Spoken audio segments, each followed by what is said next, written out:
विधान भवनामध्ये राष्ट्रवादी आमदार अपात्रतेची सुनावणी होणार आहे। विधानसभा अध्यक्षांसमोर ही सुनावणी होणार आहे। सुप्रिया गटाचे नेते जयंत पाटील यांची साक्ष नोंदवली जाणार आहे।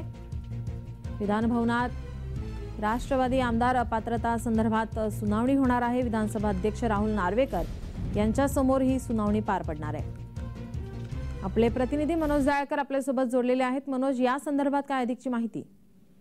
नक्कीच आपण विधान भवनामध्ये आज राष्ट्रवादी आमदार अपात्र संदर्भात सुनावणी पार पडणार आहे। आपण माहिती या अगोदर शिवसेना आमदार अपात्रची निकाल सुनावणी पार पडली होती, त्याचा निकाल देखील लागले होता आणि त्यानंतर आताही राष्ट्रवादी आमदार अपात्रची सुनावणी पार पडणार आहे। विधानसभा अध्यक्ष राहुल नार्वेकर यांच्या समोर ही सुनावणी पार पडणार आहे। आज सकाळी 11 वाजता या सुनावणीला सुरुवात होणार आहे आणि आपण बघितलं तर सुप्रिया गटाचे म्हणजे ताई गटाचे नेते जयंत पाटील यांची आज साक्ष नोंदवली जाणार आहे। त्यामुळे आपण बघितलं तर दोन्ही गटांकडून ही दावा केला गेला होता की राष्ट्रवादी ही आमची आहे आणि त्यावरती दोन्ही गटांकडून पत्रक देखील पाठवण्यात आलेले होते। त्यावरती ही महत्त्वाची सुनावणी आजपासून पार पडत आहे। आज जयंत पाटील यांना सुनावणीसाठी बोलवण्यात आलेले आहे। सकाळी 11 वाजता ही सुनावणीला सुरुवात होणार आहे आणि आज जयंत पाटील यांची ही साक्ष नोंदवली जाणार आहे। त्यामुळे आता या साक्षामध्ये जयंत पाटील काय काय मुद्दे हे मांडतात हे देखील पाहणं गरजेचं आहे। नीलम, मनोज, तुम्ही आमच्यासोबत असेच जोडलेले राहा। आणखीन एका बातमीसाठी तुमच्याकडून माहिती अपेक्षित आहे।